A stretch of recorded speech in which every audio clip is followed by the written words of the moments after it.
हमारी आज की स्टोरी का नाम है द बैग ऑफ गोल्ड, सोने का थैला। तो शुरू करते हैं स्टोरी को रीड करना और इम्प्रूव करते हैं अपनी इंग्लिश ग्रामर को, वोकैबुलरी को एंड रीडिंग स्किल्स को। तो स्टोरी को शुरू करते हैं। एन ओल्ड वुमेन, एक बुजुर्ग औरत, वंस एक बार, डिसाइडेड एक बूढ़ी औरत ने एक बार फैसला किया, टू एम्बार्क ऑन मतलब शुरू करने का, जाने का, कहाँ पर, अ पिलग्रिमेज तीर्थ यात्रा पर। यहाँ पे पिलग्रिमेज का मतलब होता है तीर्थ यात्रा, एम्बार्क ऑन का मतलब होता है शुरू करना, और एम्बार्क ऑन अ पिलग्रिमेज का मतलब हो गया तीर्थ यात्रा शुरू करना या तीर्थ यात्रा पर जाना। ये टेंस हमारा हुआ पास्ट इंडेफिनिट टेंस। तो दो वर्ड अच्छे हैं, याद कर सकते हो। एम्बार्क ऑन शुरू करना, पिलग्रिमेज तीर्थ यात्रा। She had a few gold coins, उसके पास कुछ सोने के सिक्के थे। शी यहाँ पे सब्जेक्ट है, हैड लगा है, उसके बाद हमारा कॉइन्स है नाउन, तो ये पोजेशन का लेसन। उसके पास कुछ सोने के सिक्के थे, एज हर सेविंग्स उसकी बचत के रूप में। शी केप्ट उसने रखा, द गोल्ड कॉइन्स सोने के सिक्कों को, इनसाइड अ स्मॉल पाउच एक छोटे से पाउच के अंदर, एंड और सॉड इट और इसको सिल दिया। यहाँ पे ये हमारा वर्ड है, इसमें कुछ चीज आपको जाननी चाहिए। एक वर्ड हमारा होता है SOW, एक होता है SEW। इन दोनों को, इनका जो प्रोनाउंसिएशन होता है वो होता है सो। आप इस तरह से इसको याद रख सकते हो, सो। वैसे मेरे हिसाब से ये ऊपर वाला सो होना चाहिए, नीचे वाले को स्यू बोलना चाहिए, लेकिन इंग्लिश में इसका प्रोनाउंसिएशन दोनों का होता है सो, राइट। तो सो जो है इसका हमारा सेकंड एंड थर्ड फॉर्म ये होगा, ये सॉड, राइट। तो और जो ऊपर वाला सो है उसका मतलब होता है बोना। जैसे आपने कहावत सुनी होगी, as you sow shall you reap, जैसा बोओगे वैसा काटोगे। तो ऊपर सो का मतलब है बोना और नीचे का मतलब है सीलना, ठीक है। तो उसने रखा सोने के कुछ सिक्कों को पाउच के अंदर और उन्हें सिल दिया। यहाँ पर कीप मतलब रखना, कीप का सेकंड फॉर्म केप्ट, और ये हमारा सो का second form said. She then went, वह फिर चली गई, टू अ रिस्पेक्टेड जज एक इज्जतदार जज के पास, एंड सैड और कहा। अब उसके पास गई और उसको क्या बोला, अब उसके एग्जैक्ट वर्ड है direct narration, sir I am going on a pilgrimage, मैं तीर्थ यात्रा पर जा रही हूँ, please take care of my bag, कृपया मेरे बैग की देखभाल करें। I will collect the bag, मैं बैग ले लूंगी, फ्रॉम यू आपसे, आफ्टर आई रिटर्न मेरे आने के बाद। ये सिंपल है बिल्कुल इंग्लिश। यहाँ पे आप कुछ वर्ड याद कर लो। एक हो गया कीप रखना, सेकंड फॉर्म केप्ट, ये हो गया हमारा सो यानी कि सिलना, सिलाई करना। फिर है पिलग्रिमेज, ऊपर आया था तीर्थ यात्रा। और इसमें अगर टेंस आपको बताऊं, शी यहाँ पर सब्जेक्ट है, केप्ट यहाँ पर वर्ब की second form past indefinite tense, फिर अगेन शी यहाँ सब्जेक्ट, वेंट या second form past indefinite, said again verb की सेकंड फॉर्म, और I am going present continuous tense, then please take care ये हमारा हो गया वर्ब से स्टार्ट यानी कि इंपेरेटिव सेंटेंस, और I will collect future indefinite tense. अच्छे से समझ में आया। अब फिर क्या होता है स्टोरी में, द जज अग्रीड, जज सहमत हो गया, to keep the bag safe, bag को सुरक्षित रखने के लिए। कीप सेफ मतलब होता है सुरक्षित रखना, तो जज सहमत हो गया बैग को सुरक्षित रखने के लिए, until the old women returned, जब तक कि बूढ़ी औरत वापस नहीं आ जाती। ये हमारा अनटिल का लेसन। अगर आप ये पूरा सेंटेंस देखोगे जज से लेकर रिटर्न तक, ये हमारा पास्ट कॉम्बिनेशन, और रूल हमारा यूज हुआ अनटिल, जिसका मतलब होता है जब तक नहीं। अनटिल के अंदर नॉट छुपा होता है, राइट। तो जब तक वो वापस नहीं आ जाती, जज अग्री हो गया उसका बैग सुरक्षित रखने के लिए। अ फ्यू मंथ्स लेटर, कुछ एक महीनों बाद, द वुमेन रिटर्न्ड, औरत वापस लौटी, एंड और द जज रिटर्न्ड, और जज ने वापस कर दिया, द पाउच उस पाउच को, टू हर उस लेडी को। अब यहाँ पर ध्यान दो, यहाँ पर ऊपर रिटर्न आया वापस आने से, यानी कि लौटने से, और यहाँ पे रिटर्न का मतलब हुआ वापस देने से। तो दो मतलब हो गए, एक वापस आना लौटना, और एक हो गया वापस देना यानी कि लौटाना। अब इनको मैं हाईलाइट कर रहा हूँ, आप इसको समझ सकते हैं दोनों को। और ऊपर वर्ड है अग्री, सहमत होना, और अनटिल जब तक नहीं। यहाँ तक अच्छे से समझ में आया। और जो लोग नहीं जानते तो मैं इंग्लिश ऑलरेडी सिखा चुका हूँ कंप्लीट, बेसिक से लेकर एडवांस्ड लेवल तक, विद मोर देन 500 वीडियोस, जिनमें इंग्लिश के all rules with so many examples, vocabulary and spoken English सब कुछ कवर किया है। अगर आप जुड़ना चाहते हैं मुझसे इंग्लिश सीखना चाहते हैं, तो आप become English champion app download कर सकते हैं। डिटेल आपके सामने लिखी हुई है। 1 ईयर का कंप्लीट कोर्स भी है और लाइफ टाइम वैलिडिटी का भी कोर्स है। जो भी आपको ठीक लगे आप ज्वाइन कर सकते हैं। लिंक मिलेगा आपको ऐप का नीचे डिस्क्रिप्शन बॉक्स में, या प्ले स्टोर से भी डाउनलोड कर सकते हैं, राइट। तो उससे पूरी इंग्लिश एक बार सीख लेना। जब आपको सारे रूल अच्छे से आ जाएंगे, फिर जब आप स्टोरी पढ़ेंगे, न्यूज़पेपर पढ़ेंगे, तो आपको सब कुछ अच्छे से समझ में आएगा और आपकी इंग्लिश काफ़ी एनहांस होगी, इम्प्रूव होगी। तो आगे देखते हैं फिर क्या हुआ। अब उसको वापस कर दिया। The women cut the stitches. Stitches मतलब होता है टाँके या सिलाई। तो औरत ने जो स्टिचेस थे, टाँके थे, उनको कट किया, काटा। और कहाँ पे थे ये stitches? On the back, bag पर। एंड लुक्ड इनसाइड, और अंदर देखा। कट का सेकंड फॉर्म भी हमारा कट ही रहता है, और लुक का second form looked, past indefinite tense. She was shocked, तो वो चौंक गई। टू सी, देखकर। अ फ्यू पेबल्स, कुछ कंकड़। पेबल्स क्या होता है? कंकड़, यानी कि छोटे छोटे पत्थर। इनसाइड द पाउच, पाउच में। तो वो शॉक्ड हो गई, ठीक है, देखकर पेबल्स को पाउच में। यहाँ पर वर्ब याद, एक वर्ड याद करो, पेबल, कंकड़। शॉक तो नाम से आपको पता ही है। तो आगे देखते हैं। द वुमेन अक्यूज्ड, औरत ने आरोप लगाए। अक्यूज इज दोष देना, ब्लेम करना। तो उसने ब्लेम किया, दोष दिया या दोष लगाया किस पे? द जज, जज पर। किस चीज का? ऑफ स्टीलिंग, चोरी करने का। किसको? हर मनी, उसके पैसे। अक्यूज के साथ आपको हमेशा ऑफ दिखेगा। तो अक्यूज समवन ऑफ समथिंग, किसी चीज को, किसी चीज का दोषी ठहराना। तो औरत ने दोषी ठहराया जज को उसके पैसे चुराने का। यहाँ पे आप वर्ड याद करो, अक्यूज वर्ब है, दोष देना, ब्लेम करना। देन स्टील, चोरी करना, आईएनजी लगा दिया बिकॉज ऑफ दिस प्रेपोजिशन। फिर क्या होता है उसके बाद? द जज हार्शली रिप्लाइड, जो जज है उसने रिप्लाई किया हार्शली, मतलब बड़े ही रूखे ढंग से। अब उसके एग्जैक्ट वर्ड क्या थे यहाँ से यहाँ तक? I did not open your bag, मैंने तुम्हारा बैग नहीं खोला। I am a wealthy man, मैं एक धनवान व्यक्ति हूँ। वेल्दी मतलब धनवान या धनी, तो मैं एक धनवान व्यक्ति हूँ। एंड, और, I don't need your money, और मुझे तुम्हारे पैसों की ज़रूरत नहीं है। स्टॉप लाइंग, झूठ बोलना बंद करो। और नहीं तो I will throw you inside a prison, नहीं तो मैं तुम्हें जेल में फेंक दूंगा। थ्रो मतलब फेंकना, और प्रिजन मतलब जेल, तो मैं तुम्हें जेल में फेंक दूंगा। अब यहाँ पे आप करो वर्ड मीनिंग याद। एक हो गया हार्शली, यानी कि बड़े ही क्रूअल वे से, ठीक है, बड़े ही रूखे ढंग से, ये हमारा एडवर्ब है। फिर आ गया लाई, मतलब झूठ बोलना, और आईएनजी लगाया बिकॉज स्टॉप के साथ ये वर्ड यूज हुआ है। स्टॉप लाइंग मतलब झूठ बोलना बंद करो। और थ्रो फेंकना, प्रिजन जेल, वेल्दी धनवान या धनी। अच्छे से यहाँ तक क्लियर हो गया। फिर क्या हुआ स्टोरी में?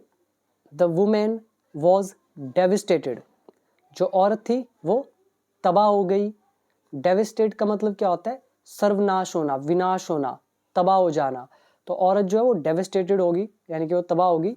After losing her entire saving, उसकी पूरी की पूरी बचत को खोकर। लूज यहाँ पर मतलब है खोने से, आफ्टर लगा हुआ इसलिए लगा दिया आईएनजी, और एंटायर मतलब पूरा का पूरा, सेविंग्स इज बचत। तो अपनी पूरी की पूरी बचत को खोकर औरत बर्बाद हो गई। शी वेंट, वह गई, टू द रॉयल कोर्ट, वह गई शाही दरबार। रॉयल कोर्ट इज शाही दरबार।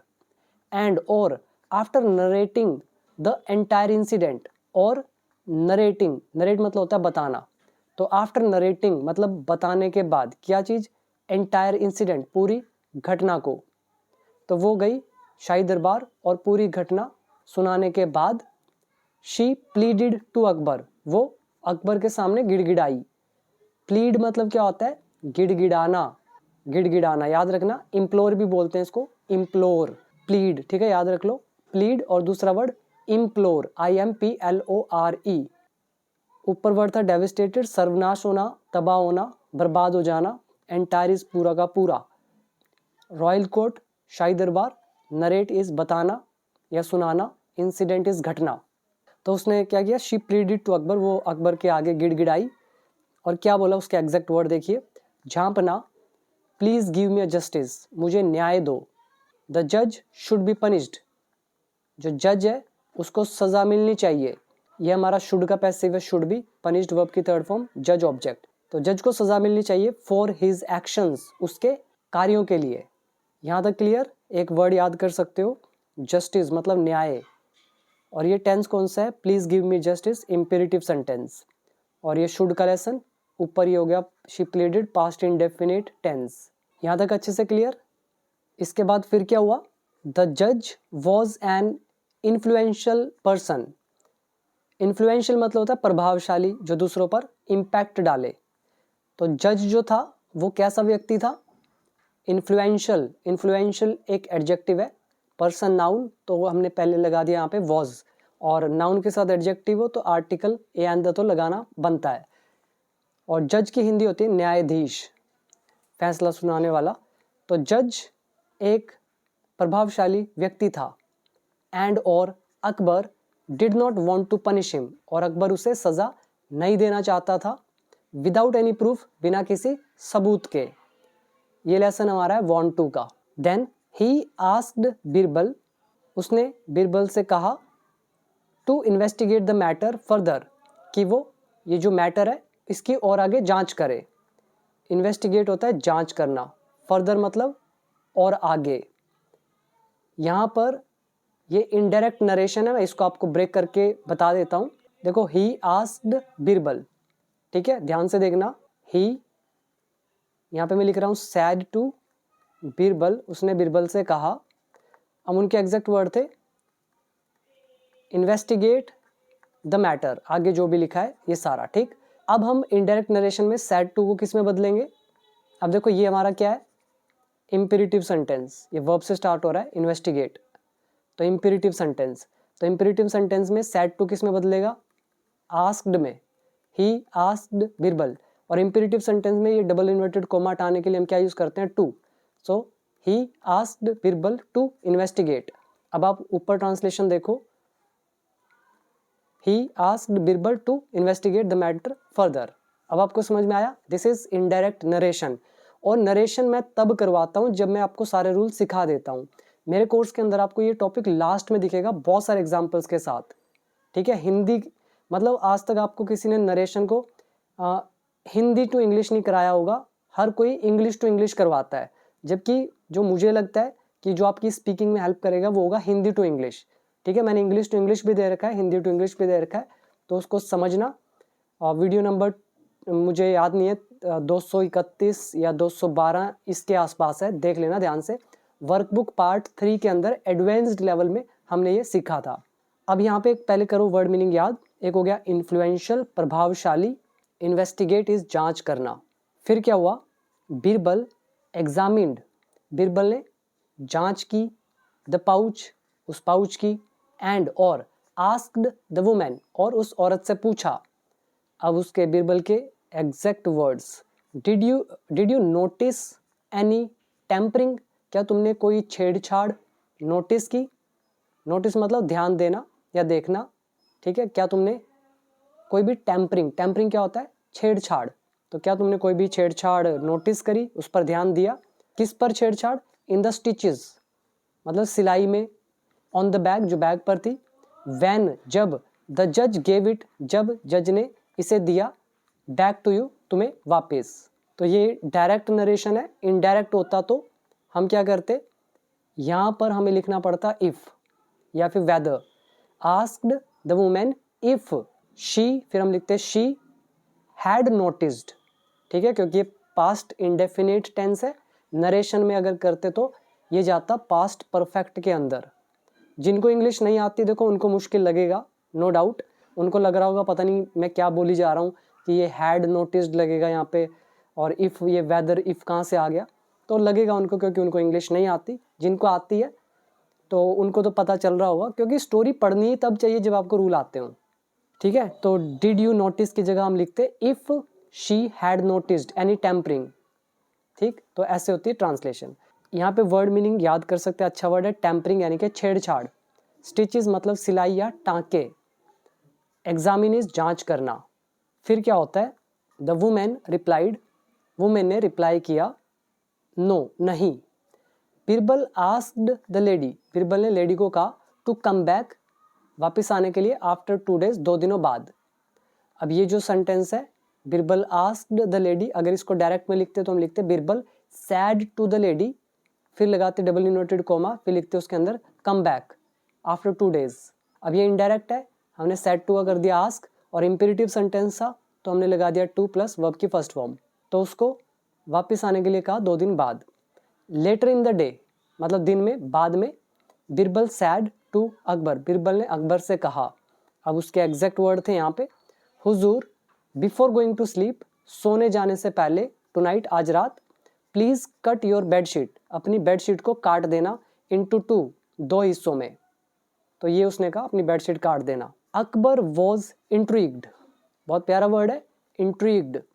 इसका मतलब हो जाता है उत्साहित या इंटरेस्टेड जिसको आप बोलते हैं, या क्यूरियस, ठीक है। तो क्यूरियस हो जाते हैं ना, जिज्ञासु बन जाते हो आप किसी को जानने के लिए, अब क्या होने वाला है, तो उसको बोलते हैं इंट्रीग्ड। जो अकबर था वो भी क्या हुआ, इंट्रीग्ड हो गया, यानी कि वो भी जिज्ञासु हो गया, उसकी भी रुचि उसमें बढ़ गई। बट लेकिन ही अग्रीड, लेकिन वो सहमत हो गया, टू बिरबल्स प्लान, बिरबल के प्लान से।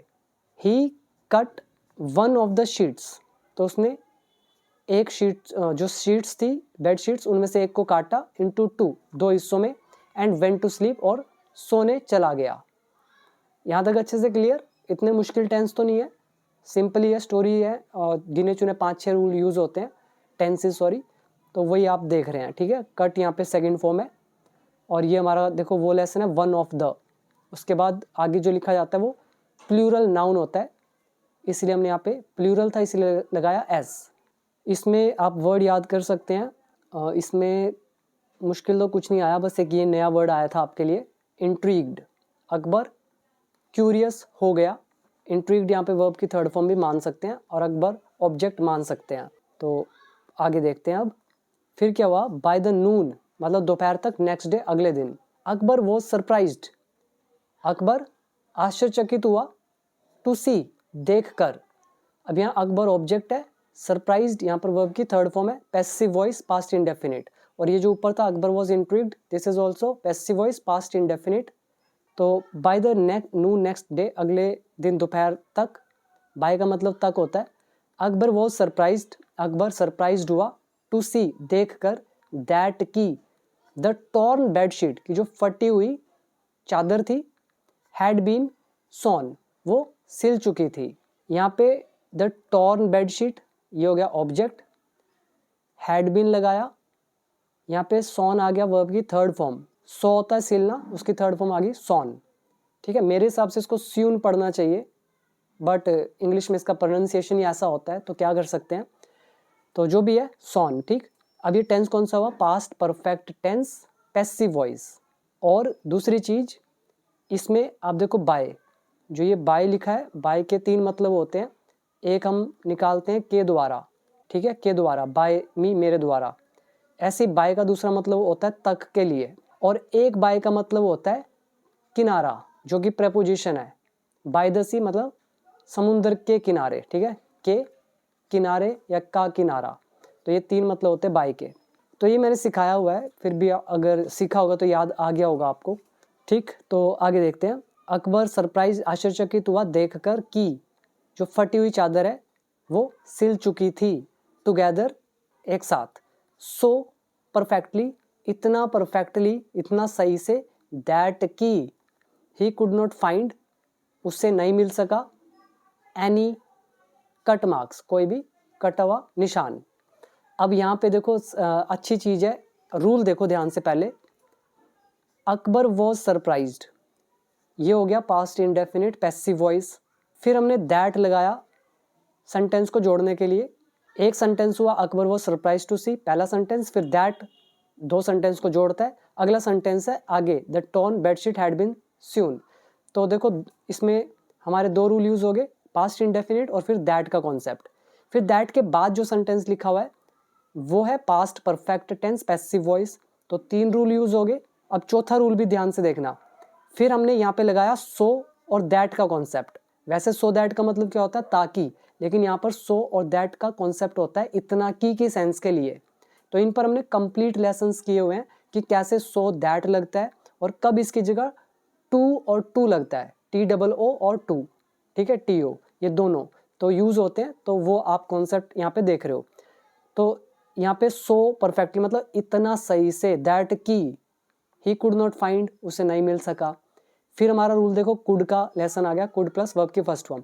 तो इस एक सिंगल सेंटेंस के अंदर 5-5, 6-6 रूल्स लगे हुए हैं। ठीक, तो आगे देखते हैं, बाकी समझ कितना आ रहा है वो तो आप भी अच्छे से जानते होंगे। नेक्स्ट देखते हैं, अकबर टोल्ड बीरबल, अकबर ने बीरबल से कहा, मतलब पूछा, अबाउट द इंसिडेंट, घटना के बारे में। अकबर सब्जेक्ट, टोल्ड मतलब बताना, यहाँ पे बताने से है, सॉरी। तो अकबर ने बताया बीरबल को अबाउट द इंसिडेंट, घटना के बारे में। बीरबल समन्ड, समन होता है ऑफिशियली किसी को बुलावा भेजना, जैसे कोर्ट किसी को बुलावा भेजती है, ऐसे ही बीरबल ने भी बुलावा भेजा द सर्वेंट्स, नौकरों को, एंड और आस्क्ड देम, और उनसे पूछा, अबाउट द पर्सन, उस व्यक्ति के बारे में। कौन व्यक्ति?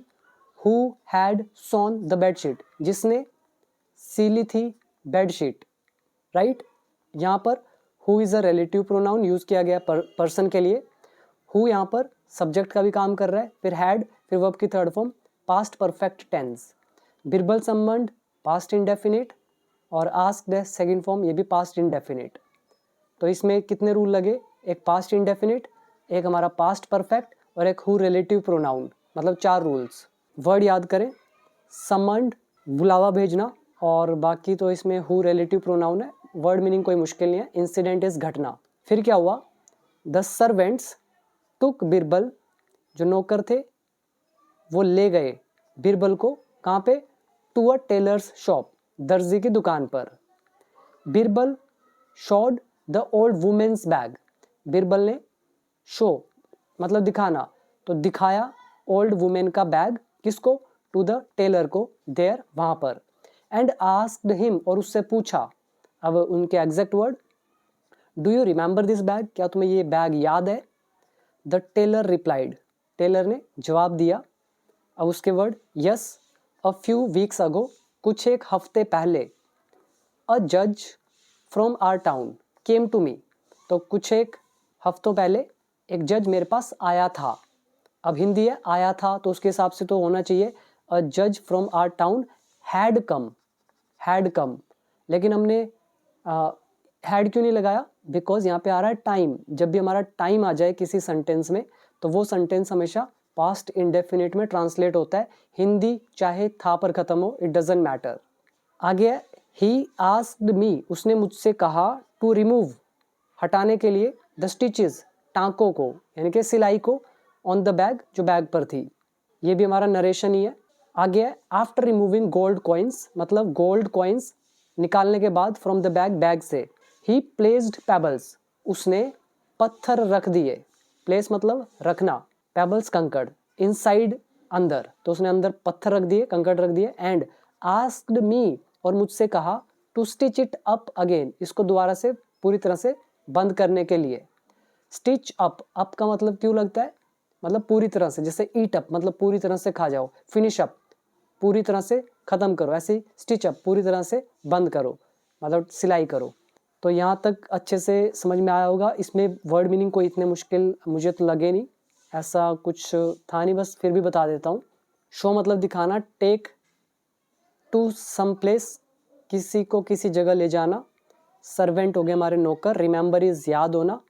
अ फ्यू वीक्स अगो, कुछ एक हफ्ते पहले, रिमूव इज हटाना, पेबल्स कंकड़, प्लेस मतलब रखना यानी कि keep. Birbal reported the matter, Birbal ने रिपोर्ट किया इस मुद्दे को टू द किंग, राजा को।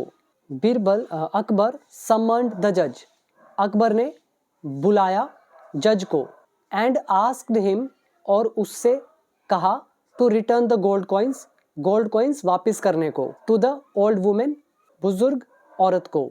लेटर बाद में, द जज वॉज रिमूव्ड, जज को हटा दिया गया।